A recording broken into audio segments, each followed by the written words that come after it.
Bakit po? Kasi ang Diyos ho, na siyang extraordinary, ang gumabay po sa kanila. Nakita natin yan kay John the Baptist, nakita natin yan kay Isaiah, nakita natin yan kay Jonah. Ang daming mga taong na hindi naman ho perfect. Di ba? Ang dami nilang mga pagkakamali, ang dami nilang pagkukulang. Tulad din natin. Tingnan niyo po yung katabi ninyo. Sabihin niyo, hindi naman din ho siya perfect, di ba? Wala namang perfect dito. So everybody, somehow God used. And God is very much willing to use you and me. Kaya po ito po ang gusto kong sabihin, paalala sa inyo ng Panginoon Diyos, sa ating lahat. Just imagine, sa ating pong pag-uusapan ngayon, meron tayong mga didiscuss na tao na somehow it would reflect the very, very character of us, yung nature natin na lagi nagkakamali, and yet, talagang ginamit pa rin ng Diyos. Now, bago tayo magpatuloy, matanong ko lang sa inyo, na-disappoint na po ba kayo sa buhay? Iba sa inyo, disappointed pa rin hanggang ngayon eh. yung bang parang, bakit po tayo na-disappoint? Meron po kasing babae, yung siya, nagkasakit, parang muntik na siya, talagang patay na halos eh. Dinala sa ospital. Pagdilat niya ng mata niya, sabi niya, wow! Kasi liwanag, langit, puti lahat, langit to ha. Tuwan-tuwa. Pagtingin niya, nakita niya asawa niya. Hindi to langit. Parang so disappointed. Sama ng loob niya. Pero alam mo ninyo, yung disappointment sa buhay is but natural. Because we're living in a very imperfect world. And oftentimes, yung gusto nating mangyari, and kasi dahil selfish tayo, minsan yung disappointment ng buhay because of our selfishness.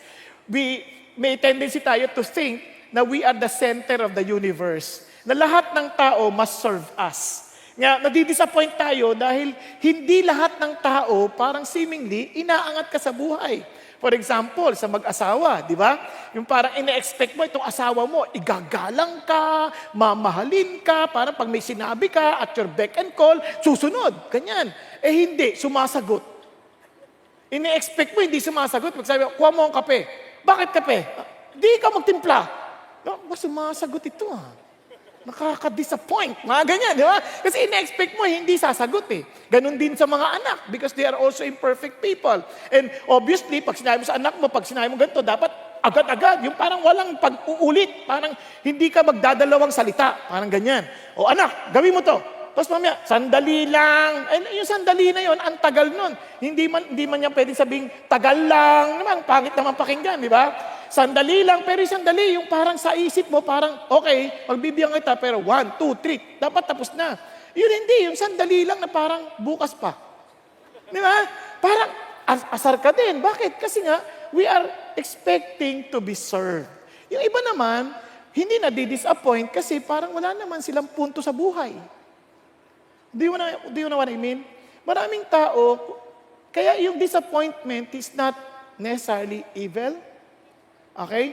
Bakit? Kasi maaring yung disappointment mo is because you're seeing something that needs to be corrected. Kaya yung disappointment seemingly neutral, but your processing on how to handle your disappointment will either make you discouraged or ability to gain more courage to do something about it. Are you following? Nakakanindihan?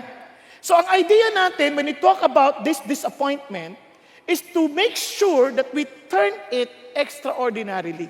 Kaya ang ating pong topic ngayong pong hapon is how to turn your disappointments into blessings. Di ba? As in, we need to trust God. Ulitin natin. Pakisabi mo sa katabi mo, turn your disappointments into blessings. Kasi it can be a curse. Kapag na-disappoint ka, it can turn to be a curse. Maaring magalit ka, mainis ka, ayaw mo na, withdraw ka na, ayaw mo na. But you can also turn it into blessings. But how? Yun ang tanong. Kasi hindi naman madali yun. Parang hindi ko maintindihan. For example, marami sa inyo, perhaps because you were so passionate to see your children to be walking with the Lord. Nadi-disappoint ka. Bakit? Bakit ganito yung anak ko parang tamad na tamad? Parang as if he's not listening to the message. Parang okay, Sunday na. Atin na tayo ng service. Service. Katamad naman eh. Bakit? Kasi naman, ngayon lang makakatulog sa service pa. Sasabihin ng tatay, di ba halina, doon na tayo matulog, sabay na tayo. Ano nga, parang ganun na yung nangyayari, di ba? Parang nadi-disappoint. So, how should we handle that disappointment to become a blessing? Na yung parang yung mga bagay na yun, parang, wow, blessing ito. So, ganun din sa atin. Yun natin pag-uusapan ngayon. Okay? Yun po ating pag-i-discuss sa magitan po ng buhay ni Moises. Alam nyo, napaka-importante po ito. Now, before I do that, now let me just tell you this. This appointment is God's appointment in disguise. Sabihin mo sa tabi mo, this appointment is God's appointment in disguise. Tatandaan niyo yan, ha? Nakamaskara siyang disappointment. But somehow, that disappointment is God's appointment for you. Maaring sa isip mo, parang labo naman ito nangyari ito, nakakainis. Wag! Remember, maybe God is speaking to you because of that situation. Maybe God is telling you to do something. Maybe God is accomplishing something in you. Or perhaps God is teaching you what to avoid. Kung yan ay naging evil disappointment, suggestion by Satan, then at least as you grow mature, you know what to avoid. Di ba? Yun ang isang bagay na, kaya disappointment is God's appointment in disguise. Tingnan niyo po by principle from the scripture. It is good for me that I was afflicted. Why? That I may learn your stature. Buti nga, nagkasakit pa kayo. Buti nga, mayroon akong suffering. Why? Because I may learn your stature. Look at this. If you read further, you would be surprised by saying, your hands made me and fashioned me. And give me what? Understanding that I may learn your commandments and may those who fear you see me and be glad because I wait for your word. Di ba? Yung bang pag nakita ako ng mga may takot sa iyo, Lord, matutuwa sila. Matutuwa sila dahil alam nila that I always wait for your word. Waiting always brings sometimes yung parang seeming delay would always bring some sort of disappointment. But it is God's appointment for us to know Him more. Okay ba yan? O parang nadidisappoint na kayo, ha? Nagkakaintindihan? So, sino itong pag-uusapan natin? Now, before I continue, maiisip nyo ba itong tao na to na magagamit ng Diyos? Isipin nyo ho ng mabuti.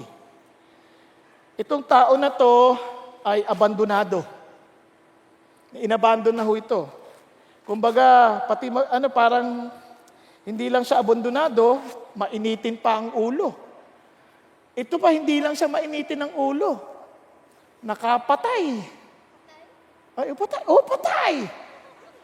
Grabe. Itong mamang to, talagang itong unang-unang makikilala yung snake handler, yung umahawak ng mga ahas, ganyan. At palagay ninyo, magagamit para sa bagay ng Diyos? Ayan, pag-isipan nyo. Yan ay si Moises. Mga nakapanood kayo ng umaga.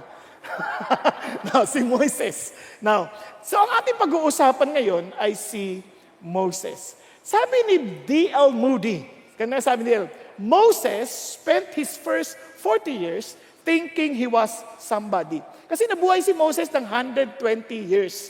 Now, kasabi niya, on his 40 years, he was thinking he was somebody. Then after that 40 years, he spent his second 40 years. Amazing ang ginawa ng Diyos. He divided the life of Moses into 3 40s. Sabi niya, learning, he was a nobody. Then he spent his third 40 years discovering what God can do with a nobody. Yun ang kanyang na-discover on the last leg of his 40 years. Now, on his 120 years rather. Now, so, in summary, it's like this. Moses spent to be somebody, nobody, and for our context, extraordinary. Okay ba yan? Now, maaaring sabihin nyo, hindi naman ako mabubuhay ng 120. Huwag ka mag-alala. Kahit hindi ka nabuhay ng 120, I hope and pray that every one of us would have an extraordinary life on our home stretch. Okay ba yan? Okay ba yan? Kasi ang pinakamalungkot na sa lahat, yung mamamatay ka na lang, disappointed ka pa. Yung bang parang, ito lang pala yung buhay. I remember what Bill Gates once said, I may not be able to quote him verbatimly. Pero itong sabi niya, sabi ni Bill Gates, I want everybody to have money so that they may know that there is no happiness in it. Huh? Walang kaligayahan sa pera. Grabe, no? Sabi ko, subukan mo nga, bigay mo nga sa akin lahat. No? Try ko lang. No? Pero parang sising-sisi pa sa buhay. Tapos sabi ng isa, mayroong nagsabi, talaga sa sobrang parang lungkot niya when it comes to regret siya. For example, Alexander the Great, wala na. I have no more land to conquer. Can you imagine? I have no more land to conquer. After conquering so many countries, I have no more land to conquer. He was so disappointed. Ganito lang pala yun. And to so many people, after dreaming so high, pagdating sa dulo, ito lang pala yun. Parang so disappointed. Naalala ko po tuloy, habang nagsasalta ako ngayon, naalala ko tuloy nung nandun kami sa New York, umakyat kami sa Statue of Liberty. Ang taas nun eh. Hindi sa labas sa loob. May hagdan po yun sa loob. So habang umakyat kami, ang tagal ng pila. So it took us about 2 hours. Kaya haba, mula sa labas yung pila.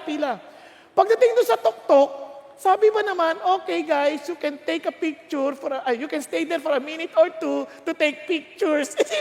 What? Anong kukuhanan mo? Yung mata ni Liberty at para makita mo sa background, yung likod. Di ba? Tapos ano makikita mo ron? Wala. Ibig sabihin, malayo, maliliit na building na parang nakatatakpan ng ulap. Salita ba na rin salita? Bakit ka dun magpapapicture? Na kanyang sabihin, tapos alam nyo, it dawned on me. Nasabi ko, oo nga, no? Minsan, hinahangad mong makarating sa tuktok. Pagdating mo sa tuktok, eto lang pala yun. Pag-isipan ninyo, ilan sa inyo graduate with honors? And how many remembered it? Ikaw lang. After a while, wala na. Wala na nakakaalala. After a while, wala na nakakaalala. Tapos yung mga hindi pumapasa sa exam, ang yayaman. Pag-isipan ninyo, kung sino yung bagsakin, siya pala yung umunlad. Nakakainis naman ito. Parang bakit ganon? And mag-iisip ka, bakit ganon? Ako yung maraming honor, ako yung maraming medalya. Ngayon, kinakain ko pati medalya. So pag-isipan niyo mabuti. After winning so many, let's say, events in the recent SEA Games, oh, praise God, ang dami tayong napatalunan as Filipinos. Pero after winning those events, parang, wow, pagtanda mo, maalala pa kaya nila? Pag ilan na paglipas ng panahon, ilan na mga nagtagumpay noon? Sa boxing, hindi na halos natin maalala. Sino yung mga magagaling noon? Naalala niyo pa ba si Navarrete? Sino yun? Yung iba sa mga bata, sino yun? Diba? Yung mga luma na, hindi na natin maalala. Ako nga, hindi ko na maalala. Joe Louis, hindi ko inabot yun, pero narinig ko lang. Oh, alam niyo yun si Joe Louis, mga bata? Alam niyo? Wala. Hindi niyo na maalala. Bakit? Because that is the reality of life. Kaya nga yung disappointments hopefully would tell us, this is really what God wants me to have. Hopefully, we would not end up at the end of the day disappointed. I pray that you and I would discover how to live an extraordinary life. Yun ang ating inaasahan. So let's look at Moses once again. Look at Moses. Tingnan niyo si Moses. Ito yung kanyang he was a prince. He was trained in Egypt. Di ba? He studied where? In the best university of Egypt. The Sun Temple. He studied there. He studied hieroglyphics. He studied martial arts. He studied military strategy. Ang dami niyang alam. Ang galing-galing niya. He was educated. He was very reliant. And yet very impulsive. Kasi magaling siya eh. And oftentimes people who are good, naku, mas madali silang, parang masiraan ng loob. Then, he lived in the palace of Egypt. That was 40 years. Now, paglipas noon, then he became a sojourner. Then he became a shepherd. Wala siyang sariling tahanan. Wala siyang sariling lupa o sariling bayan. And he stayed in solitude, in humility, obscurity, and discomfort. And of course, nabuhay siya sa wilderness of Midian. Sa Midian. Tama? Ito, 40 years again. Then on the 80th, may pang-asa pa ba ako? 80 years na ako? No. Nung natagpuan niya si God gave him an extraordinary 40 years next 40 years of his life. He became a deliverer of Israel from Egypt, and he is known to be close friend of God, speaking to God face to face. Then, yung makita nyo, he found confidence in the Lord. He has a total surrender in God and obedience. And obviously, it was a journey to the promise before the promised land. Amazing, no? Then, that was 40 years. Now, tingnan po natin. Let's talk about the first 40, being somebody. Ingat ho kayo dito. You know why? Tayong lahat, kaya hindi natin madiscover yung kadakilaan ng extraordinariness of our God. Because oftentimes, we think of ourselves to be extraordinary. We think of ourselves to be somebody. We don't need God. Kahit mga bata, there is a great tendency, we don't need God. We might say, oh, hindi naman ako atheist eh. But in practice, we are. Why? We never sought God, we never asked God, we never even seek what God wants. Kaya nga pag tinatanong, who among you memorized the 53 scripture challenge? 53-week scripture challenge. Very nice. Kumuha ng booklet, oh, ganda! Christmas gift to me. But never open. Kung binuksan man, sa first verses lang, oh, alam ko na to. Alam ko na to. Nung nire-recite, hindi ko pala alam. Tama? Now, ano sumunod? Kuha tayo ng bago. Pamigay natin sa iba. Oh, gift ko sa inyo, gift ko sa inyo. Di ba? Kasi mura-mura. Pero, how about us memorizing it really? Hello? So, siguro iba sa inyo, nagsimula, okay, kuha ko. On the first week, nakawalo na ako, yes. Tapos bandang huli, parang ang hirap na i-recall. Nakaka-disappoint. At ngayon, home stretch na tayo, hindi na nag-memorize yung iba. Pero huwag kayong mag-alala. Huwag kayong ma-discourage.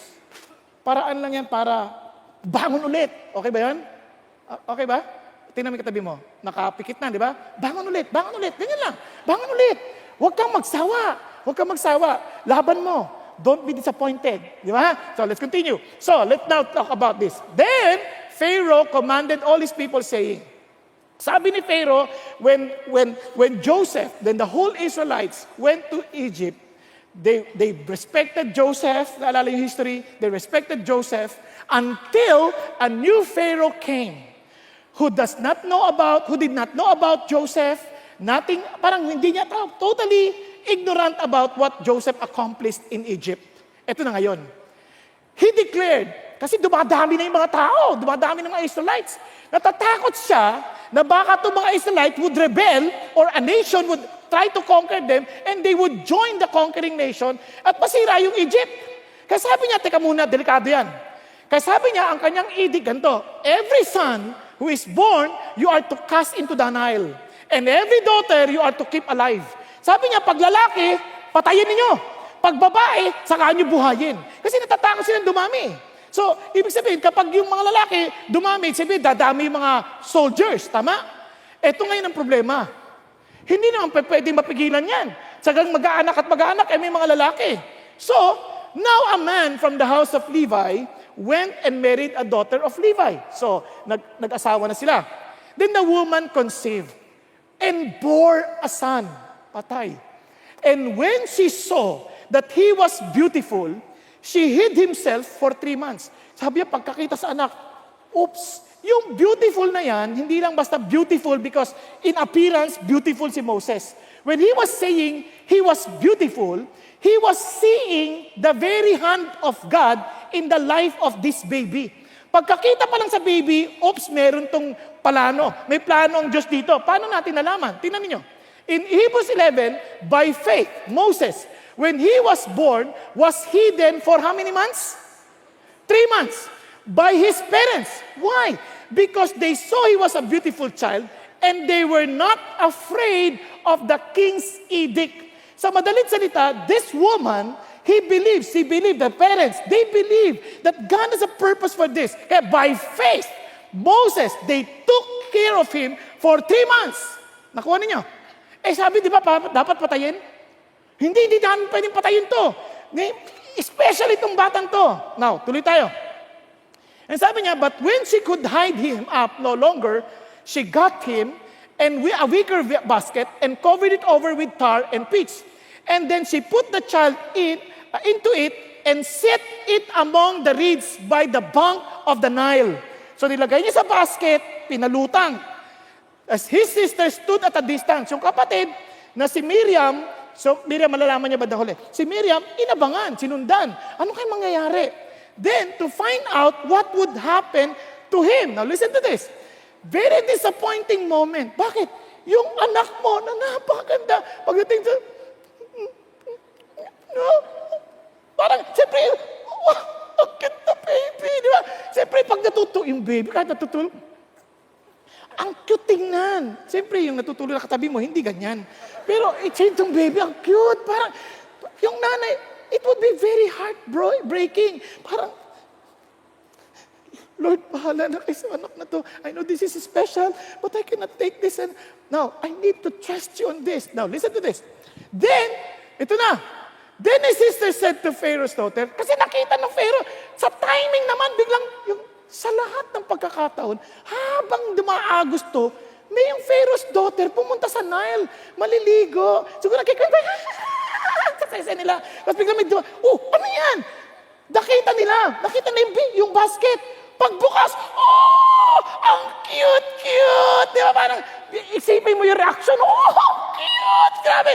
Naku, tas agad-agad yung sister na nakita from a distance, sabi niya, shall I go and call a nurse for you from the Hebrew women that she may nurse the child for you? Kasi naisip na rin naman ng babae, pag binasa niya yung chapter 2, naisip nung Pharaoh's daughter, siguro anak ito ng mga Hudyo na sa takot dahil papapatay. Sabi niya, kawawa naman. Tapos agad sabi niya, ay ma'am, gusto niyo maghanap ng mag-aalaga? Siyempre, mga prinsesa yan, mayayaman yan. Magpapaalaga yan. Kung sa lahat ng mga makakakita, yung Pharaoh's daughter pa. Kasi kung hindi, wala na tong ligtas si Moses. Are you following? Now listen to this. If you know that God is in control, ang dali magtiwala lalo sa Diyos, tama ba? Sabi, sa lahat ng pagkakataon, yun pang Pharaoh's daughter. Pwede naman sanang sino-sinong daughter na lang. Tama ba? Pwede naman sanang kung sino-sino lang na naligo na, nangunguha ng mga dayami doon sa loob ng ilog. Bakit yung Pharaoh's daughter pa? Ngayon, ang ganda pa nito, may kakayanang kumuha ng nani. May kakayanang kumuha ng yaya. And sabi niya, go ahead. So the girl went and called the child's mother. Mismong nanay, siyempre nanay ni Miriam yun. Kinawag niya, Mama, kumukuha ng yaya. Ikaw na, ma. Sabi ni Mama, then Pharaoh's daughter said to her, okay, take this child away and nurse him for me, and I will give you your wages. Oh, jackpot! Hindi ba jackpot yan? Pero mo, anak mo, alagaan mo, may bayad ka pa? Nakuha niya sabihin, parang, sulit yan. Pero mga nanay, huwag niyong gagawin yan. Ha? Baka yung anak niyo, sabi niya, paalpasin na natin kaya yan sa ilog. Abangan na lang natin, sana makuha ng anak ng presidente. Mga ganyan. Huwag kayo umasang ganyan. Kay Moses lang yun, ha? Kay Moses lang. Then, so the woman took the child and nursed him. The child grew and she brought him to Pharaoh's daughter and he became her son. And she named him what? Moses. Bakit Moses? Because I drew him out of the water. So madalit salita, yung pangalang Moses, ang meaning niyan, nakuha ko sa tubig. Nakuha? Kaya pag inisip, ano ang ibig sabihin Moses? Nakuha ho sa tubig. Now, listen to this. Now, nung tinrain na ho siya, ito na ho nangyari kay Moses. And after he had been set outside, Pharaoh's daughter took him away and nurtured him as her own son. So in other words, inalagaan ito ni Jochebed, yung kanyang magulang, and Moses was educated in all the learnings of the Egyptians. And he was a man of power in words and in deeds. Tigil tayo sandali.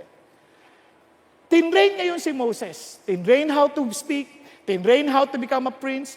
And in the mind of some scholars, si Moses was being trained to be the next Pharaoh. Nakukuha ninyo. So isipin yung leader ito. But surprisingly, if you read Hebrew, ito sabi, by faith, Moses, when he had grown up, listen to this, refused to be called the sons of Pharaoh's daughter, choosing rather to endure ill treatment with the people of God than to enjoy the passing pleasure of sin. Wow! Bakit hindi niya pinili yung masaganang buhay? Bakit pinili niya to follow God? And sabi niya, bakit? Because yung sin obviously is pleasurable. Masarap yun. With women, anytime, kailangan ko nito, magsasayaw sa harapan ko, ding, ding, ding, ding. Di ba? Di ba, napapanood yun naman sa TV yan? Di ba? Kasi prinsipe yan eh. Prinsipe yan. Pero all of this are passing pleasure. But I belong to these people. How did he know? Because on his first 3 or 7 years, according to some historians, it was her mother who took care of him. Ibig sabihin, itong nanay, tinuruan niya talaga si Moses, Moses, you are from the land, from the tribe of, from the Israelites, from the nation of Israel. Moses, we belong to the God of the heavens and the earth. Hindi yung God na pag-aaralan mo sa Egypt. You know what I'm saying? Mga magulang. Ang mga anak natin, pagdating sa eskwelahan, iba-iba na natututunan nilang aral. Iba-iba na tinuturo sa kanila, mga bagay na hindi na ayon sa kalooban ng Diyos. Tingnan nyo, yung mga anak natin sa simula, wala silang nalalamang mura, wala silang nalalamang mga ano. Pero pagdating sa bahay natin, nung galing sa eskwelahan, gulat ka, saan mo narinig yung anak? Saan mo narinig yung anak ka? Di ba? Minsan nagmumura na lang, biglang meron na silang bangko ng PI. Anak, saan galing yan? Alam niyo yung PI? Wag natin sabihin ko ano yun. Basta, hello? Bakit ang gaspang nandito sa magot? Minsan natutunan nila kung saan-saan. Ginaya sa magula, sa teacher. Hindi ko sinasabi mga teacher, masasama Alam niyo yung problema? Kung mahina ang pundasyon ng mga bata sa bahay pa lang, at hindi na ituruan ng mga magulang ng tama, I'm telling you, yung anak natin, mai-impluwensahan ng ibang tao. Sino po mga magulang dito? Yan. Tanong ko sa inyo, on your first 7 years, intentional niyo po ba silang tinuturuan? Hello? Tinulugan? Hindi, tinuruan! Tinuruan, no? sorry. Iba yung tigil sa kanya. Tinuruan. As in, you teach them. Alam nyo nga, kaya nga sila Pastor Peter, ini-encourage na nga yung mga maraming magulang, do a homeschooling. Bakit? Kasi most of our children would learn so many bad things from where? From the world. But if they were not given a proper foundation, kaya nga sa pagtuturo ni Pastor Peter, he was always emphasizing this to us, and to me, I really praise the Lord. Kasi sa totoo lang, I was just trying my best to teach my children properly when they were young. And I thank God really that God brought me here in CCF. You know why? Because here in CCF, parenting is very intentional ang teaching. Tama? You need to model it. You need to build relationship. You need to be intentional in teaching your children. Bakit? Kasi yung mga bata, kawawa. Hindi nila alam ano yung i-offer sa kanila, and they had no power to choose because they have no understanding of what this world is offering. Pero kung tinuro mo na sa kanila, they know exactly, hindi yan galing sa Diyos. Hindi yan galing sa Diyos. Hindi yan galing sa Diyos. Bakit? Kita ko sa tatay ko, model sa akin ng tatay ko yan. Kita yan sa tatay ko, kita yan sa nanay ko. Nakita ko yan sa mga magulang ko. They always seek God first. Are you following? Hindi mo napansin mga bata, ngayon ang gagaling nila, ang dami na alam sa technology, ang dami na mga gadgets. Paano ka makikipag-compete sa kanila kung hindi mo siya tinuruan agad? Pag-isipan niyo mabuti. Hello? Hello? Andiyan pa ba kayo? Na, para mas maliwanag, pwede po ba tumayo lahat ng magulang? Mga magulang po. Yung mga magulang. Hindi nang gugulang, magulang. Ayan po. Here is a challenge for all of us, for parents. Si Jochebed and the father, hindi kasi wala naman pong kumbaga, 3 to 7 years lang yung kanyang opportunity to build up the child. Ang tanong, are you willing to do that? Now, baka sabihin nyo, huli na malalaki na sila rebelde na nga iba sa kanila Hindi pa po huli ang lahat. Alam nyo bakit? Hanggat may kapangyarihan ang Diyos na buhay, na lumikilos sa ating lahat, wala pong huli. Ako po, ang dami kong pagkakamali, alam niyo kung bakit? Mainitin ang ulo ko, magagalitin ako, naninigaw ako sa aking mga anak, kasi natutunan ko sa magulang ko rin Mga magulang ko, magaganon din, pareho lang kami. Yun na natutunan ko sa boss ko, natutunan ko sa pastor ko, lahat maiingay. Bawal ang matulog. Ngayon, ang amazing dito, pagdating ko rito, sabi, tama, in-apply nila yung sinabi ng Bible. Ang sabi ng Bible, the anger of man does not achieve the righteousness of God. Akala ko, pag sinigawan mo yung bata, susunod sa Diyos, hindi pala. Dapat pala, sumunod ka, pagtiwala ka sa Diyos para hindi ka ma-disappoint sa iyong mga anak. Tama ba? And I praise God, kasi dahil po doon, yung mga anak ko tapos na lahat. Yung isa na lang, nagtuloy pa lang sa pagdodoktor. Nakakainis. Pero, hindi. Nakakainis sa tuwa. At least, meron siyang projection. Sabi niya, talaga bang gusto mo yan? Yun ang sabi ng Diyos na kawin ko eh. Eh, hindi ho madali yung kanyang ginagawa. Kikita ko, aral ng aral. Minsan, di na natutulog. Sabi ko, matulog ka. But what? Hindi, itong sabi ng Diyos eh, tapusin ko ito eh. And alam niyo yung bait ng Diyos? Hindi ko kaya magpa-doktor. Kasi mapapadoktor talaga ako niyan. Nakakuha pa siya ng scholarship. O, di ba? Ang bait ng Diyos. May nag-scholar, tapos hindi lang yon. Kahapon, binigyan na ng blessing. Sabi niya, pwede ko bang sagutin ang 1 taon mong pagdodorm? Sabi ko, huwag niyo pong pigilan. Hindi ko sinabi yun. What I'm saying is this, hindi mo paghihinayangan because they take God seriously. And listen to this, ang susi, hindi teachers. Tingnan niyo po ang Pilipinas. We are now lowest in reading comprehension. In Asia alone, we are now also second lowest in mathematics in Asia. Di po ba nakakalungkot? And everybody's blaming the teachers, blaming the school system. The truth is this, more than learning, reading, and math, ang ituro mo yung character. So that wherever they are, they will read, they will study, because they know that if you seek wisdom, you are to seek wisdom more than seeking gold. Are you following? Kaya mga magulang, kayo po yun. Tayo po yun. Tayo po ang unang gagawa. Will you commit to do whatever is necessary so that we would avoid yung mga disappointment sa ating mga anak? Nakakaintindihan? Sige po. Kaya attend kayo ng mga seminar, ha? God bless you. Now, ito naman ang challenge. Ito siyempre, we need to trust God. Now, itong amazing. So by faith, Moses, when he had grown up, refused to be called sons of Pharaoh. Look at it. Choosing rather to endure ill treatment with the people of God than to enjoy the passing pleasure of sin. May choice na siya kagad. Kaya tingnan niyo sa Acts 7. But when he was approaching the age 40, ayan na, it entered his mind to visit his brethren, the sons of Israel. And when he saw one of them being treated unjustly, he defended him and took vengeance for the oppression by striking down the Egyptian. Siyempre, trained siya sa martial art. Trained siya sa school ng Sun Temple. Kasabi niya, sinapak niya kagad, patay.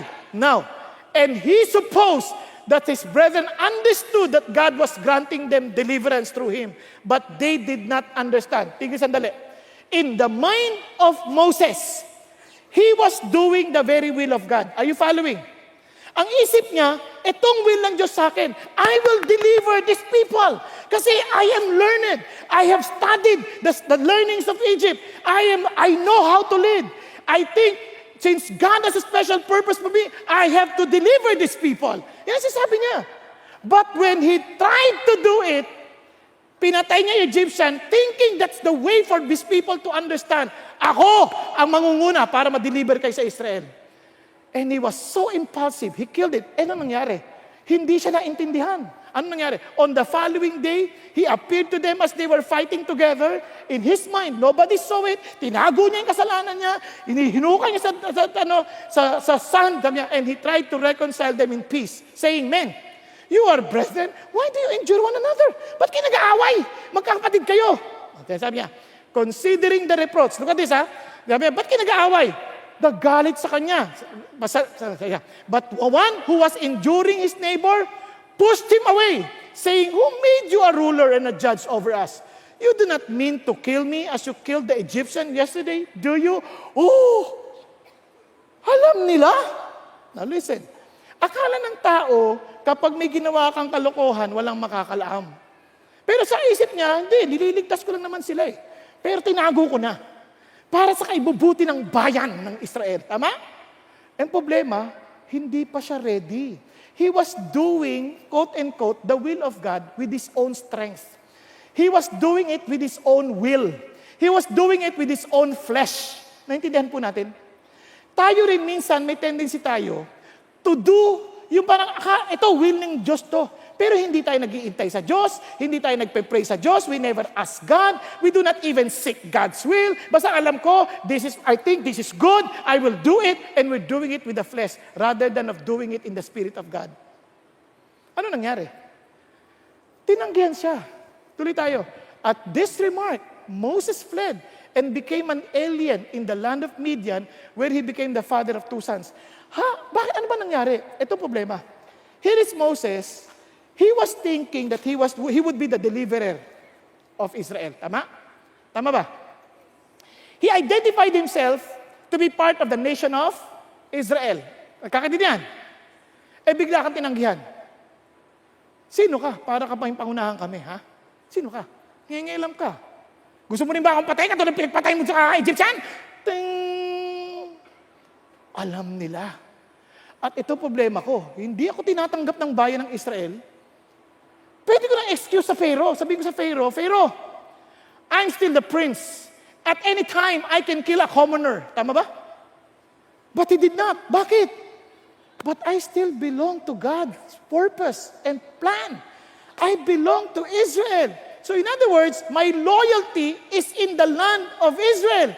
Ayaw nila ako, pero sa kanila ako loyal. Ano nangyari kay Moses? Wala na siyang bayan. Wala siyang Egypt, wala siyang Israel. Naintindihan niyo ba?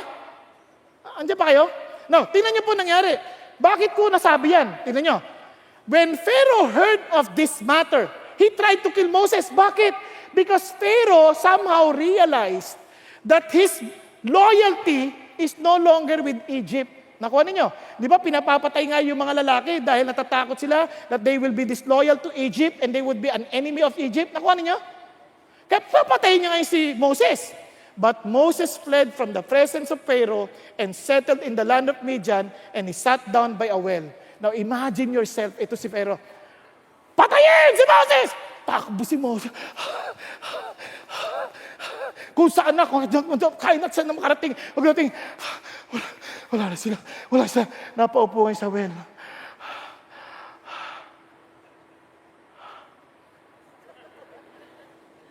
Sabi niya, saan na ako ngayon?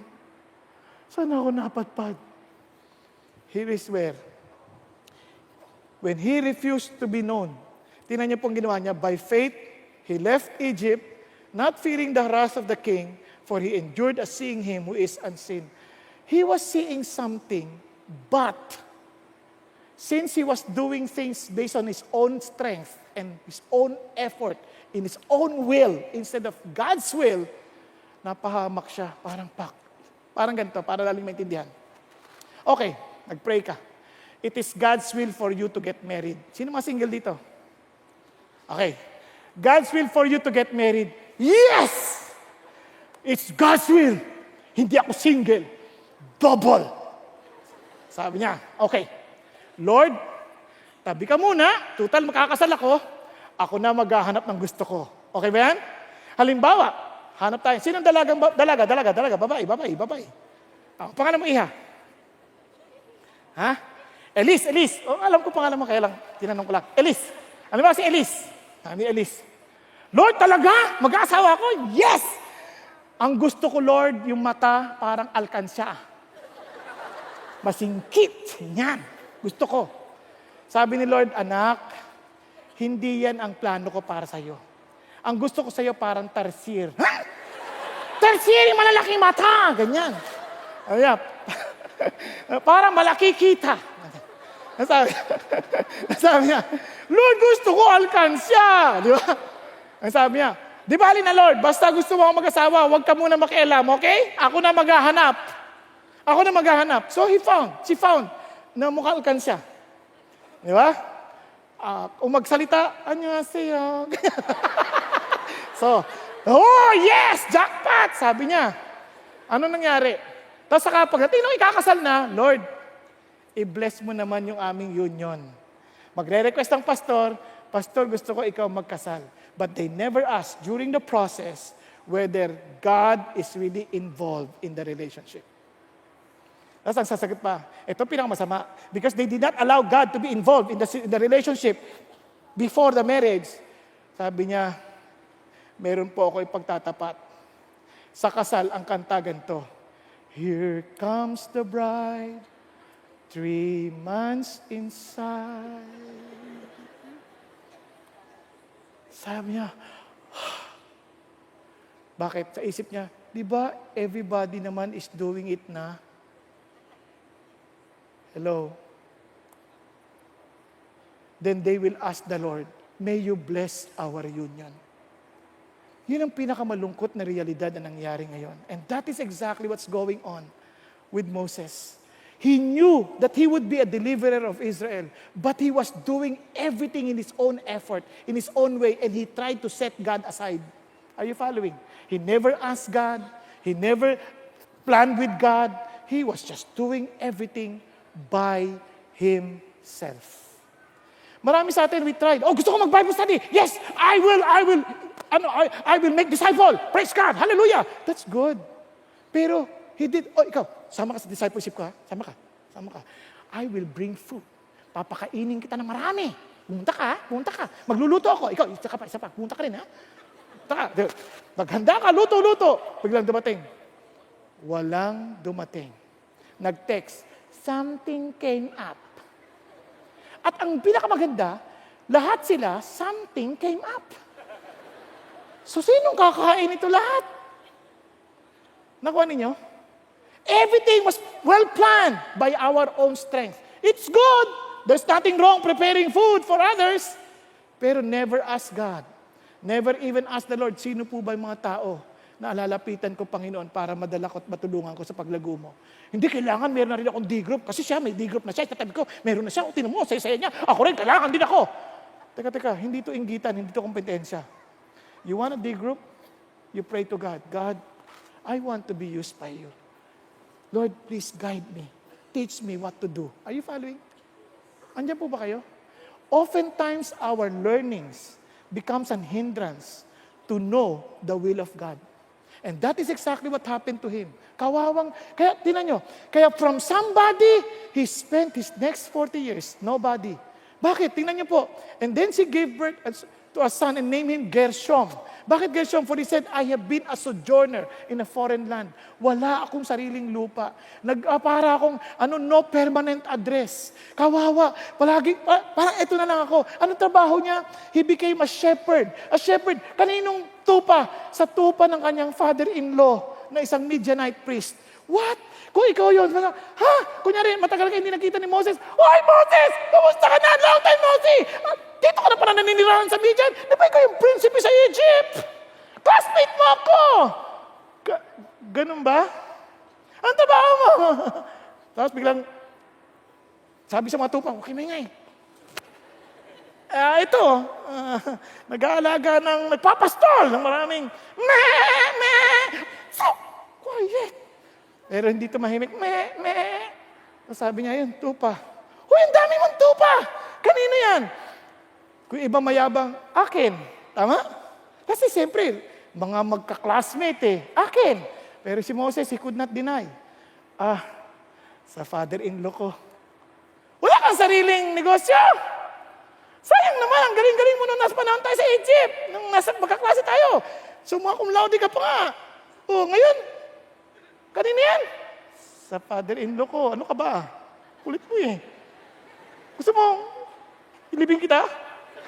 Nakayang sabihin, kasi parang kapag mamalaking bigla, he became so, parang, become nothing. I say nothing. I'm just a sojourner.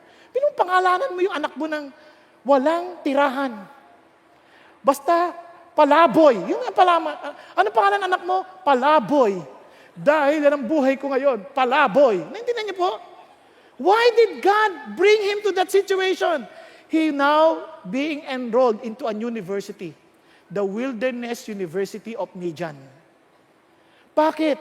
So that he would become a master of what? Obscurity.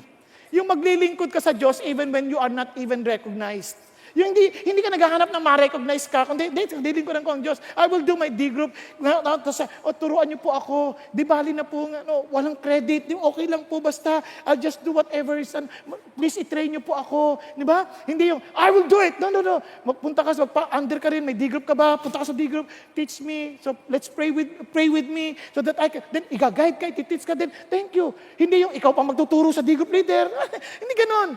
Kasi pagka ganon, nandun ka na naman sa somebody syndrome. Tama?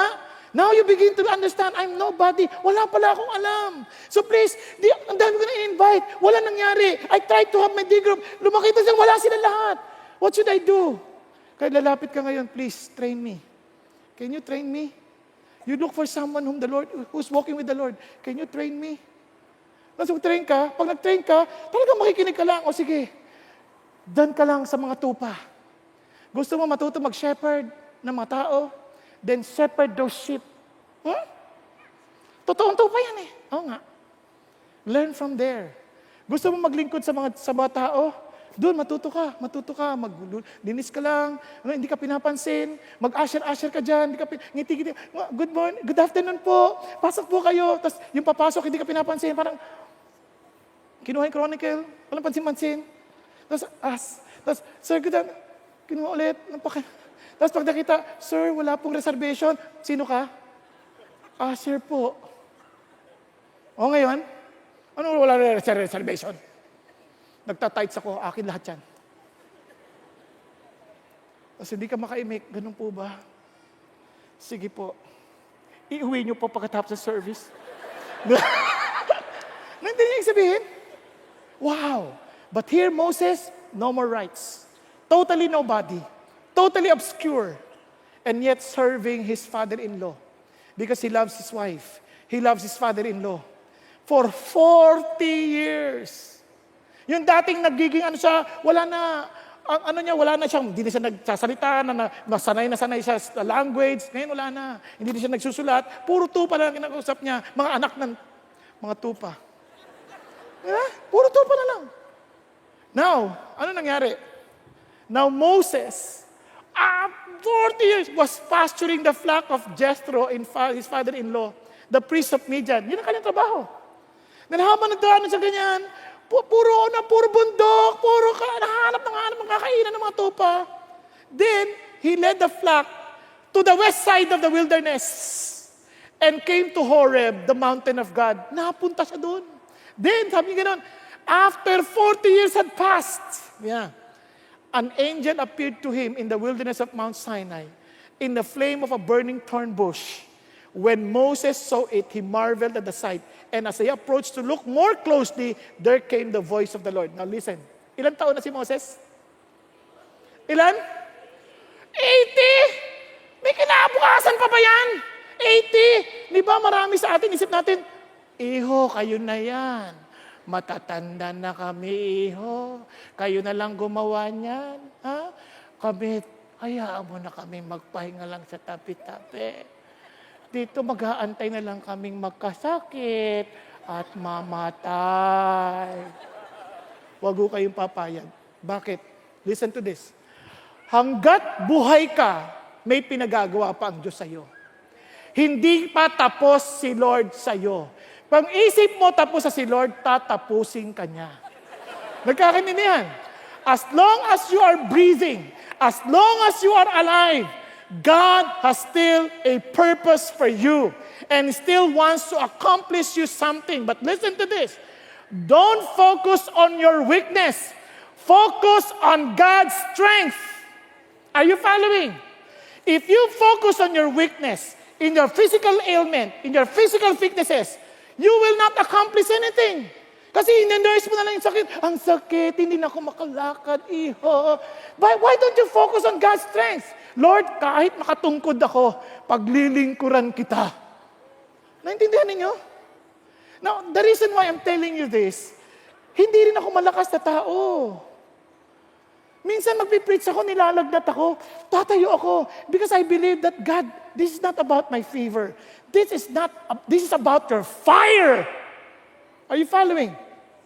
Friends, let us not focus on what we cannot do. You focus on what God wants you to accomplish. Naalala ko, kahit may sakit, si Orville Kelly. Ewan ko kung nakilala si Orville Kelly. Sabi ng doktor, Orville, you have only 2 months to live. Bakit? You have cancer, stage 4. Iyak yung Orville.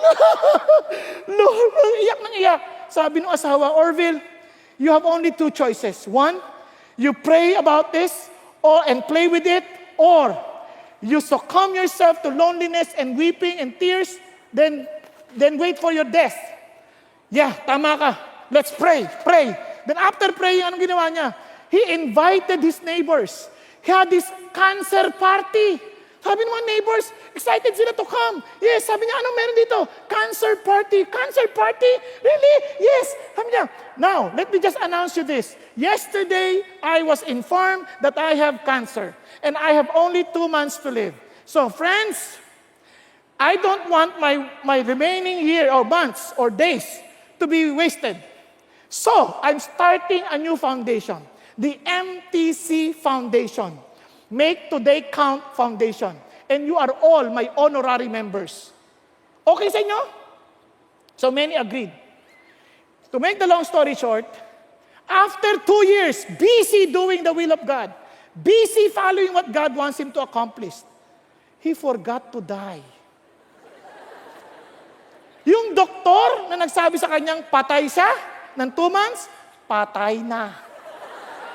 Siya, buhay pa rin. Why? Because he focused on the power of God instead of his witness. Di ba amazing yun? Kaya ito si Moses, 40 years old, 80 years old na. Kaya there among us Christians who trust God, who never be disappointed about your feelings, about your physical condition, never be disappointed about your age. Why? You trust God. God has a reason. Pero hindi yan dahilan to stop us from doing the work of the Lord. Naintindihan po natin. Kaya iba nag-retire, it's okay. But yung retire nyo, palitan nyo na. Retire. Magpalit na kayo ng gulong because you have another journey to take. Nagkakaintindihan? Hindi retire na, ayoko na, tapos na ako, pagod na ako. Hindi. Magpapalit gulong na ako dahil panibagong lakbayin na ang aking haharapin. Nagkakaintindihan tayo. Natuloy tayo. Ang sabi ng Panginoon Diyos, tingnan nyo. Then the angel of the Lord appeared to him in a blazing fire from the midst of a bush. And he looked, and behold, the bush was burning with fire, yet the bush was not consumed. Sabi niya, ano yan? Bakit hindi nauubos yan? Nasusurap, hindi nauubos. Amazing! So lumapit. Nung nakita ni Lord na lumalapit siya, I must turn aside now and see this marvelous sight. Kailangan ko makita to. Why the bush is not burned up? And when the Lord saw that he turned aside to look, God called to him from the midst of the bush and said, Moses, Moses. Sabi niya, here I am. Then he said, do not come near here. Remove your sandals from your feet, for the place on which you are standing is a holy ground. You know what God is saying? Moses, this is God. I'm calling you. I'm talking to you now. And sabi niya, so I have come down to deliver them from the power of the Egyptians and to bring them out from the land to a good spacious land, to a land flowing with milk and honey. Moses, just as you have wanted to deliver these people, I'm telling you that my heart goes with you. I also want to bring this out. I heard their cry. I want them to bring to the promised land, flowing with milk and honey. I am myself coming down, sabi ni God. Ako na mismo. And sabi ni Lord, okay. And sabi ni Moses, now behold, the cry of the sons of Israel, come to me. Furthermore, I have seen the oppression with which the Egyptians are oppressing them. Therefore, come now, and I will send you to Pharaoh. Lord, jokes ba yan? Hindi mo ba alam? 40 years ago, I tried. Nothing happened, and Pharaoh wanted to kill me. Although bagong Pharaoh na to, pero still, who am I? You will send me to bring these people? They rejected me, God, 40 years ago. Lord naman. Ang sabi niya, but Moses said, who am I? That I should go to Pharaoh and that I should bring the sons of Israel. Lord, wala ako niyan. Then he realized now, I am nothing. You know nangyari kay Egypt, kay Moses? He lost his being the somebody Moses. He understood that he's nobody. Are you following? Kaya naman, nakita siya ni God. Because God is attracted to the nobodies of this world. To shame the wise. Are you following? God is using the cold nobodies of this world to shame the wise. Alam niyo kung meron po akong pagpapasalamat sa Diyos. I knew that. You know why? Kayo ba makikinig kayo sa tricycle driver? Nakikinig kayo ngayon. Nakikinig ba kayo sa isang jeepney driver noon? Nakikinig kayo ngayon. Makikinig ba kayo sa isang nagjajaryo bote boy noon? Nakikinig kayo ngayon. Makikinig ba kayo sa isang batang baluga, nog-nog? Ngayon nakikinig kayo. Dahil iba na siya. Dahil sa Diyos. Bakit? Because God is looking for nobodies. I did not graduate from the prestigious universities, but I only knew that God allowed me to go to the University of Life, where He trained me to walk with Him because He's looking for nobodies to shame the wise. Nakakaintindihan po. Kaya don't ever think of yourself, I'm nobody! I got nothing! Tuloy tayo, sabi ng Lord, hindi issue yun, anak. And Moses said, God, behold, I am going to the sons of Israel, and I will say to them, the God of your father sent me to you. Now they may say to me, what is his name? What shall I say to them? Lord, papadala mo ako. Sino ba? Sasabihin ko sa kanila, baka hindi sila maniwala sa akin. And sabi ni Lord, okay, tell them, I am who I am. That's my personal name. Sabi niya, and he said, thus you shall say to the sons of Israel, I am has sent me to you. God the Father said to him, thus you shall say to the sons of Israel, the Lord, the God of your fathers, the God of Abraham, the God of Isaac, the God of Jacob, has sent me to you. This is my name forever, and this is my memorial name to all generations. Sabi ni God sa kanya, then tell them, I am the same God yesterday with Abraham, and with Isaac, with Jacob, and I'm still the same God who cares for this Israel because I still am the Lord. I am forever present. Hindi ako I was, hindi ako I will be, I am. Hello? Kaya inisip nyo, Lord, baka kay Moses lang yan. Lord, baka kay Abraham lang yan. Lord, baka kay Daniel lang yan. Lord, yung Diyos ni Abraham, yung Diyos ni David, yung Diyos ni Daniel, yung Diyos ni Jacob, yung Diyos ni Moses, yan pa rin ang Diyos na siyang ating pinaglilingkuran ngayon. Because He is I am. Kaya kung mapapagkatiwalaan mo, ginawa ni God yun kay Moses, kaya niyang gawin yan sa iyo, sa akin. Kakaintindihan? Because He is the God I am. The ever-present God. Then Moses said, paano kung di pa rin sila makinig? For they may say, the Lord has not appeared to you. The Lord said, teka. What is that in your hand? He said, a staff. A staff? Ano yung staff? Ang ganda sabi ni Rick Warren, long time ago, I heard him preach on this issue. What is that staff? Lord, wala naman. Paano hindi sila makikinig sa akin? Sabihin ko sa kanila, mga kapatid, the Lord loves you. He died for your sin. Hindi sila malino. Tumigil ka nga. Puro ka kalokohan. Karama ka namin dati. Di ba? Napakawalang yabo. Di ba? Naalala niyo, yan, babalikan ka naman nakaraan.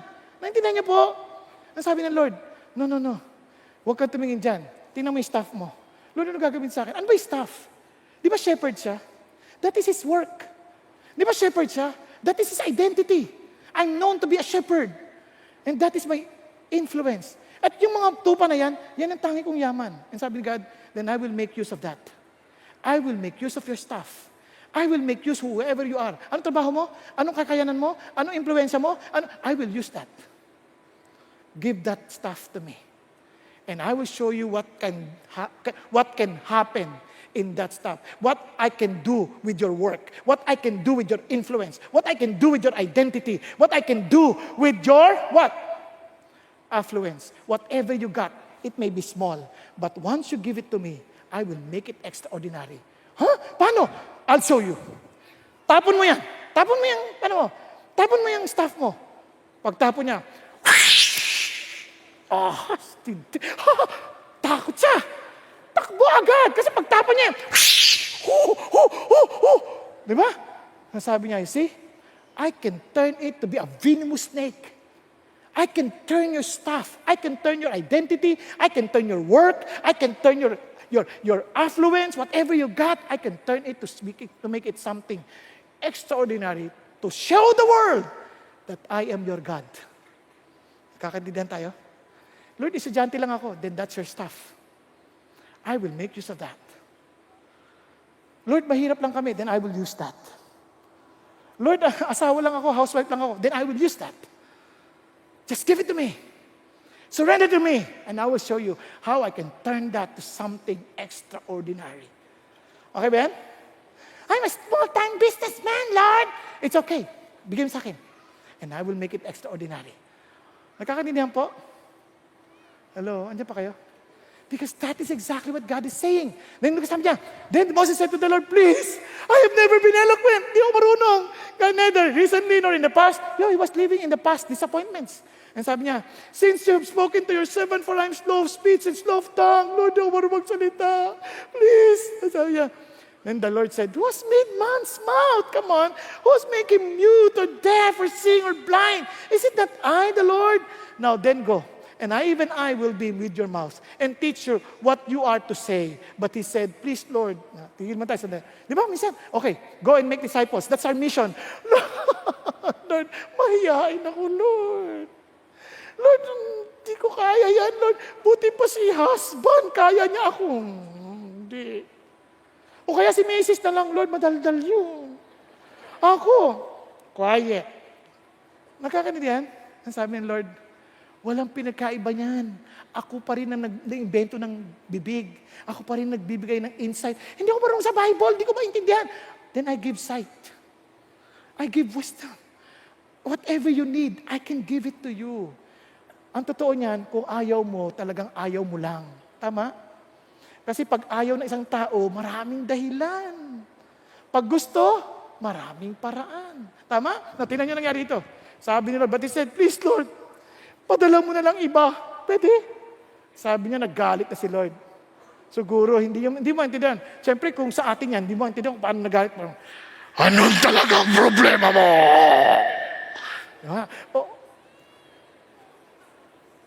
Sige. Tanawin mo yung kapatid mo si Aaron. Pay si Moses. Nagsasalta siya ng maayos. At hindi lang yan. Makikita kayo. Matutuwa siya pa nakita kayo. Sige na, humayo ka na. Opo. Yes, Lord. Nakala niyo? Minsan akala natin, kasi minsan, kung mabait si God, maintindihan ako ni God, di ako maintindihan. May PC rin ha. Bigla rin, baka makita mo yung galit ng Diyos, ba't bigla ka tumiklop? Di ba? Hindi na yung sabihin? Parang minsan, Lord, sila na lang, di na ako. Pagka mamaya, hindi, na medyo yung pasensya ng Diyos, nasubok mo na. Ano ba na ako? Matatapos ang service, tulog ka pa rin. Joke lang. Ako lang yun. Hindi si Lord yun, ako yun ha, Hindi ako. Nakuha ninyo. Now, kaya sabi niya, and you will be like Him. And you will be like a God to Him. And true enough, they obeyed. And here, so Moses and Aaron did it as the Lord commanded them. Thus they did. Moses was 80 years old. And Aaron was 83. And when they spoke to Pharaoh, tingnan mo, masatanda pa si Aaron. Anong sinasabi ng Diyos? Hindi mo na kaya? Ayan. 80 years old start si Moses. They spoke to Pharaoh. Amazing. Now, the beginning of the extraordinary journey with God. Ang ibig bang sabihin, pag sumunod ka na kay God, everything is fine? No. May disappointments pa rin. Hindi natatapos yan. It's a continuous cycle of experiencing disappointments because we're living in an imperfect world. We're living in a world full of darkness. Kaya naman, yung disappointments will never end. But every time you are experiencing disappointments, ano sasabi ng Diyos? Turn your disappointments to blessings. Sinasabi ng Diyos, trust in God. Because every disappointment, is God's appointment in disguise. Paano nangyari yon? Naalala mo kanina, nakita mo, yung kanya, eto, nakilala niya lalo si God. Nakita niya sa burning bush. Now, another disappointment nangyari sa kanya. Now that he delivered. Wow.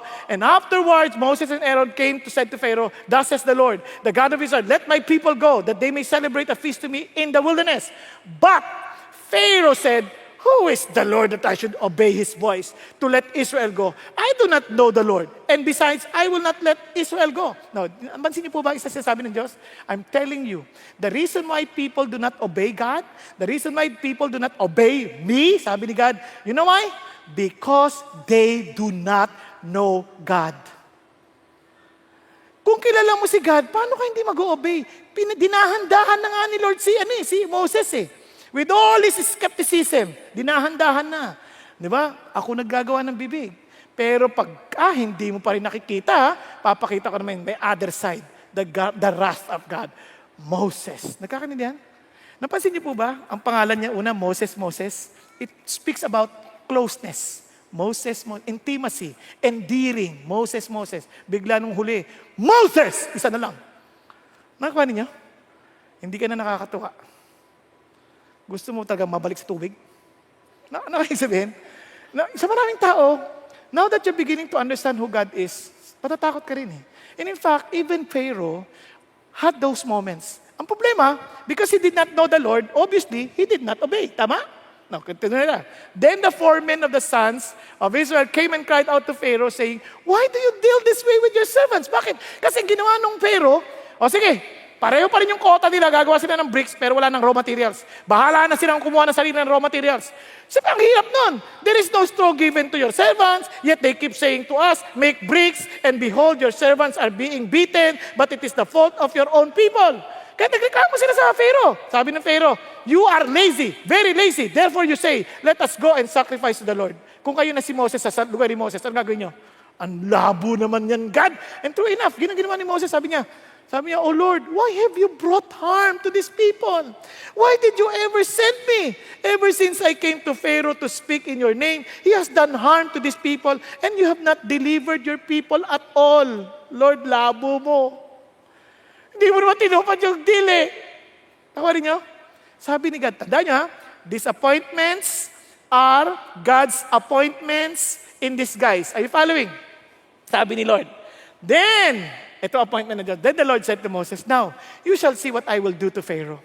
For under compassion, he will let them go. And under compassion, he will drive them out of this land.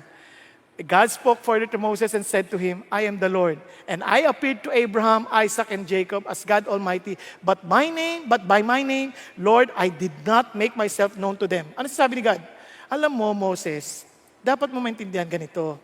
The reason why this is happening, because I appeared to Abraham, I appeared to Isaac and Jacob, but these people, they have no experience of me. They don't know me. Hindi lang ako kilala. Kaya alam mo, Moses, I'm giving them chance to know me. That's the grace of God. That's God's appointment. Marahil iba sa atin, Lord, yung parents ko na-experience ang kapangyarihan mo. Bakit ako may problema? Hindi ka ini-spare ng Diyos sa problema because He also wants you to experience God. Andiyan pa ba kayo? Ngayon, minsan yung mga magulang, they keep on protecting the children. Hindi ka pwede masaktan, Di ka ba nagtataka kahit anong pagpipigil mo, nasasaktan pa rin sila? Napansin niyo po ba yan? Because God wants them to also have an experience with God. Kaya relax ka lang. Kaya kung mayroon silang pinagdadaanan, hayaan mo rin. Broken hearted, padaanin mo rin. Nangyayari talaga yan. Nakuha ninyo? Yung iba sobrang ingat. Nadapa. Nadapa. Grabe. Walang kagas-gas, pero namumula. Paano ano ka ba? Hayaan mo. Umakyat. Umakyat. Nagugulat rin yung bata. Nakaakyat yan, makakababa yan. Baba ka, anak, baba ka. Let them experience the reality of God. Nakuha ninyo? Balik tayo ngayon dito. Ito na. Ang sabi niya, Sabi niya, I also established my covenant with them. I give them the land of Canaan, the land in which they sojourn. Sabi niya, say therefore to the sons of Israel, I am the Lord, and I will bring you out from under the burdens of the Egyptians, and I will deliver you from their bondage, and I will also redeem you with outstretched arm and with great judgment. Then I will take you from my people, and I will be your God, and you shall know that I am the Lord your God, who brought you out from the under burdens of the Egyptian, and I will bring you to the land which I swore to give to Abraham, Isaac, and Jacob, and I will give it to you for a possession. I am the Lord. Hindi yung ba kayo nagtataka pagdating nyo sa mga plagues? Tingnan nyo. Blood, frogs, gnats, flies, livestock, boils, hail, locust, darkness, and firstborn. You know why? We don't have enough time to discuss that, but you know why? Because all of this, the miracles that God performed, are the gods of Egypt. Alam niyo ba yun? God had to destroy all these gods to tell the Israelites, I am the God of gods. I am over them. And the last person to need to die was the firstborn son. Bakit? Because Pharaoh was considered to be God. Naalala niyo, gods of Egypt na palabas? They considered him as God, and yet he could not even save his own son because God is really the only God worthy, deserving to be worshipped. Are you following? So yun po ang sinasabi ng Diyos. So, He was just showing these people, I am the God. Now, tanong, nakawala na sila, hallelujah! God fulfilled His promise. Wala na disappointments? They were taken out from Egypt, but Egypt was still in their hearts. Kaya naman, nung binikain sila ng Diyos ng mana, reklamo na naman, mana na naman, mana na naman, mana na naman, mana na naman. Galit na galit sila, Moses, ano ba to? Puro mana, buti pang namatay na lang ako sa Egypt. Grabe no, mga reklamador pa rin. Ano sabi ni Moses? Why have you been so hard on your servant, Lord? Why have I not found favor in your sight that you have laid the burden of all these people on me? Lord, was it I who conceived all these people? Ako ba magulang nila? Ako ba nanay nila? Lord, bawa ka naman sa akin. Was it all brought them forth that you should say to me, carry them in your bosom as a nurse carries a nursing infant to the land which you swore to their fathers? Ako ba, Lord, please? Again, disappointments are God's appointments in disguise. Are you following? Anong sagot ng Lord? Anong sagot ng Lord? Moses, it is the Lord's power limited. Now you shall see whether my word will come true for you or not. You know what God is saying? Tatandaan niyo to. Every time you are disappointed, huwag mong awayin yung disappointment. That's your appointment with God. Punta ka kay God. Lord, bakit po ito nangyayari? Bakit? Nangyari, what? Nang babae ka? Ang kapal mo! Kaysa labanan mo yan, danta ka sa Diyos. Lord, sawa ko, ba't siya ng babae? Tinry ko na yung best ko para maging submissive. Ba't siya ng babae? Sabi ng Lord, okay, offer your husband to me. Lord, ito na. Pwede ba tanggapin niyo agad? What I'm saying is, yung moment na yun is your moment to come to God and really to have a heart-to-heart talk with God. Yun ang ginawa ni Moses all throughout his disappointments. Napansin niyo ba yun? He was always running before God. When the time that he did not run to God, nagalit siya. Instead of listening to God's instruction, anong ginawa niya? Inaway niya. Ang binagbuntungan niya ng galit, yung mga tao. Tingnan niyo ang nangyari. Sabi ni Lord, sabi niya, take the rod and you and your brother Aaron assemble the congregation and speak to the rock. Kausapin mo yung rock para magkatubig before their eyes, that it may yield its water. You shall thus bring forth water for them out of the rock, and let the congregation and their beasts drink. Galit na galit si Moses, kaya reklamo na reklamo. So, Moses and Aaron gathered the assembly before the rock, and he said to them, tignan nyo sa galit niya, listen now, you rebels, shall we bring forth water you out of this rock? Sabi niya, then Moses lifted up his hand and struck the rock twice with his rod, and water came forth abundantly, and the congregation and their beasts drank. Ano sabi ng Lord? Kausapin lang. Anong ginawa ni Moses? Sa galit niya, pinalo yung dragon. O ayan na, tubig niya! Galit na galit. Nakuha ninyo? Galit na galit. And sabi ni Lord, but the Lord said to Moses and Aaron, because you have not believed me, to treat me as holy in the sight of the sons of Israel. Therefore, you shall not bring this assembly into the land which I have given them to you. Which I've given them. Lungkot, no? Dahil dyan, Moses, hindi ka makakapasok sa lupain na pinangako kong pagdadalhan mo sa kanila. Hiniya mo ako sa harapan nila. Hindi mo ako ginalang sa harapan nila. Yung disappointments niya, hindi niya tinurn into blessing. He turned it into a curse. Paano? By fighting the disappointment instead of listening and trusting in God. Nakuha natin? Nasusundan? Pero ang amazing dito, nung sabihin ng Lord na hindi ka makakatawid, pinakita na lang sa kanya yung lupain, you cannot cross the Jordan, malakas pa siya. Hindi niya sinabi, hindi Lord, pupunta pa rin ako. Bahala na.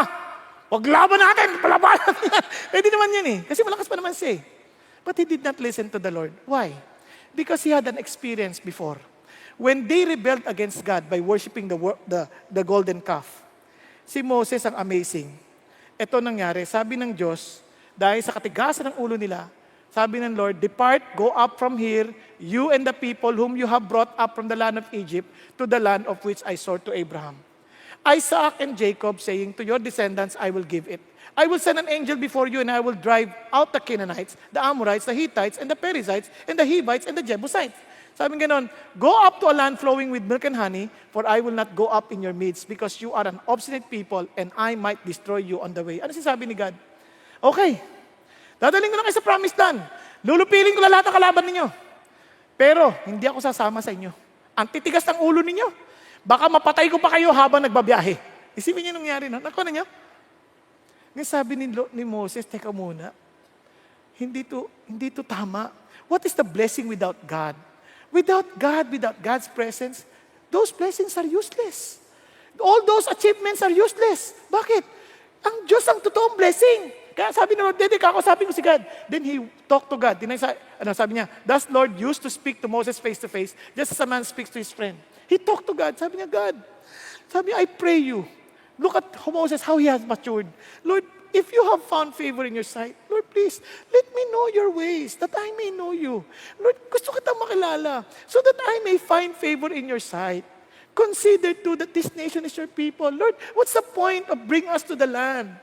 Kung hindi naman ka namin kilala, hindi ka namin sinunod. Tapos, ito tao nyo rin to, Lord eh. Please. Si God, alam nyo, God is very near to the brokenhearted. Anong ginawa ng Diyos? Sabi ni Lord, and He said, my presence shall go with you and I will give you rest. Sabi niya, okay Moses, my presence will go with you and I promise I will give you rest. Kasi the presence of God gives us rest, gives us assurance. Nagkakaintindihan? And that alone is a great blessing. Ano sagot ni Moses? Lord, kung hindi ka sasama sa amin, wag mo na lang kami paalisin dito. Napansin niya? So, Lord, hindi ko kailangan ng blessing. Ang kailangan ko'y kayo. Nagkakaintindihan po. Because in all these disappointments in life, there is something that I know. I cannot live without your presence. I need to know you. Bakit po? Balikan natin. Lord, let me know your ways that I may know you. Bakit yan importante? Listen to this. What's the point of you having a Mercedes-Benz?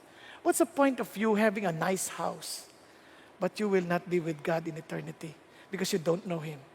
Bakit ko nadikit yun doon? Titignan yung sabi ni Jesus. This is eternal life. Anong eternal life? That they may know you. That you become close with God. The only true God and Jesus Christ whom you have sent. What's the point of all your accomplishments? The legacy that you have left in this country? What's the point that your name is known to the world? And yet, you do not know God. And yet, you will not be with God in eternity. What's the point?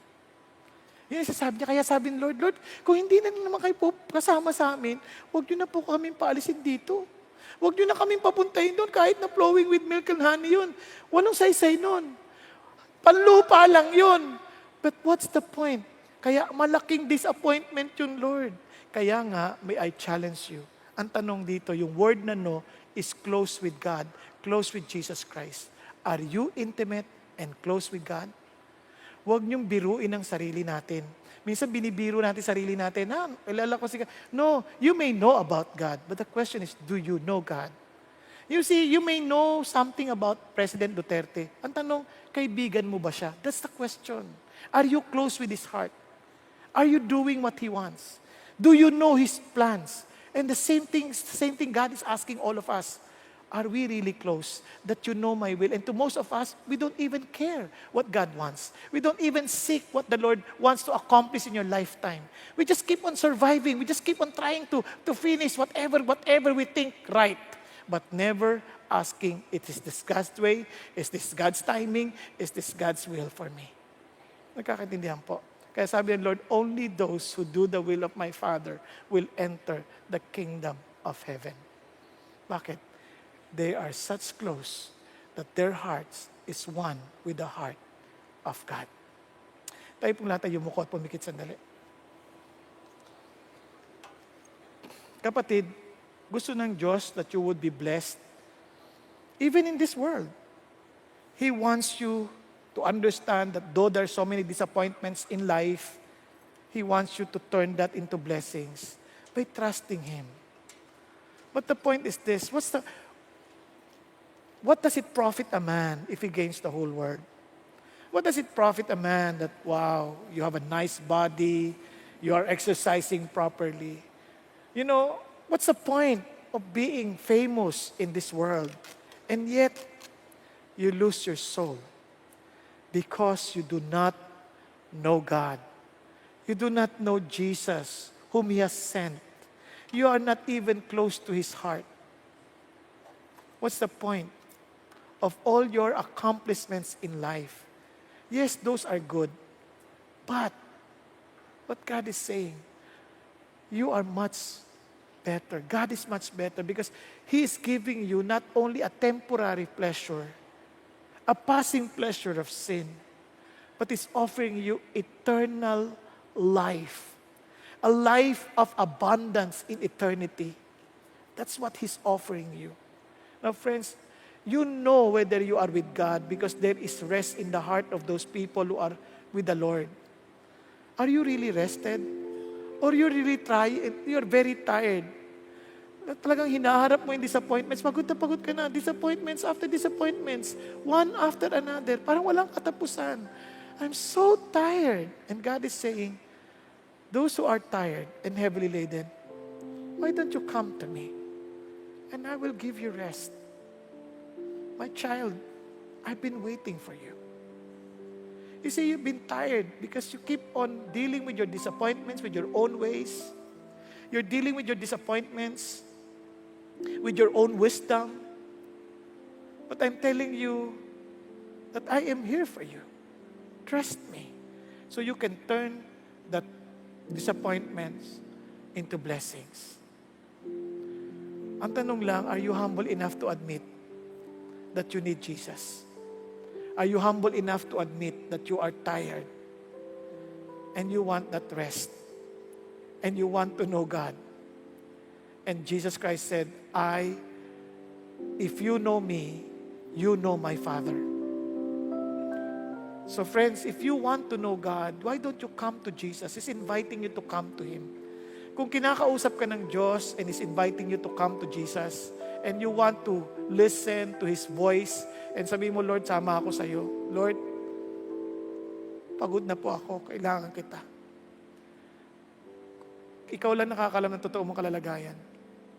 Kung ikaw yung kinakausap ng Diyos, pwede ba itaas ang kamay mo in all humility, sabi mo, Lord, ako po yun. Yes, hallelujah. Thank you, Jesus. Ako po yun, Lord. Ako po yun. Ang dami ko na pong disappointments. Pagod na po ako. Lord, kailangan kita. Kailangan kita, Jesus. And thank you for dying on the cross for me, Jesus. Thank you, Jesus, that you came to deal with our disappointments, that we can turn these disappointments into blessing. Kaya Lord Jesus, as you have given your life to me, I'm surrendering my life to you. I admit that I am nobody. I cannot do anything apart from you. So Lord Jesus, here's my life. Use me for your glory and honor. Thank you, Jesus. Hallelujah. Thank you, Lord. Lord Jesus, let me live for you. Lord, reveal yourself to me that I may know you. Allow me to live only for your glory and honor. Thank you, God. Hallelujah. Thank you, Jesus. Ngayon naman, may I speak to every one of us here. Maybe you've been trying to do God's will, but somehow you're not even sensitive if it is His timing or this is His ways. Or maybe to some of you, God is speaking to you and God is telling, I want to use you, I want you to make disciples. And you keep on excusing, I cannot, I don't know how to speak. And God is saying, no, I'm the God who empowered Moses, who empowered Daniel, who empowered David, who empowered those ordinary people that you've been learning so far. And they were able to accomplish what I asked them to do, and it was something extraordinary in the mind of men. But you need to trust me. You need to believe me. You need to follow me. Friends, if you think that somehow parang wala akong magagawa, then God is telling you, hindi yan totoo. Because with me, you can do all things. Because through Christ, you can do all things. And friends, if you're believing that, why don't you stand and say, Lord, I want to be used by you. I don't want excuses anymore. I want to trust you with all of my heart. Kapatid, if you want to serve God as He wanted you to serve Him, just rise up from where you are. Yes, tayo ka. Huwag kang matakot. It's between you and the Lord. Yes, maybe tatakot ka, pero Lord, alam ko natatakot ako. Pero Lord, kailangan ko ang kapangyarihan mo. Kailangan kong samahan mo ako. Yes, if God is speaking to you, just rise up and I'll pray for you. Yes, hallelujah. God's still waiting for you. Yes, hallelujah. Thank you, Jesus. Thank you, Jesus. Hallelujah. Thank you, Lord. Hallelujah. Lord, maybe God's speaking to you, God's just telling you, come on, you rise up. Just make yourself available and I will accomplish my will in your life. Obviously, just listen to me, follow my instruction, and I will be with you. Even to the very end of the age. Hallelujah. Thank you, Jesus. I'm not even looking at you. It's really between you and the Lord. Don't stand because somebody else stood up beside you or maybe at your back or in front of you. But you stand because this is your commitment before the Lord. Yes, you may be afraid. I'm not saying that He will do it right away. God maybe perhaps will train you for a few years or maybe a few months. But you're committing yourself to follow Jesus.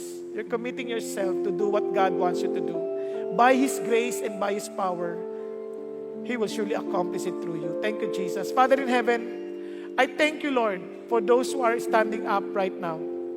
Thank you, God, for their humility and admission that they cannot do anything apart from you. And yet they want to follow you. They want to obey you. Because, Father God, we know that everyone who knows you, Father God, would obey your word.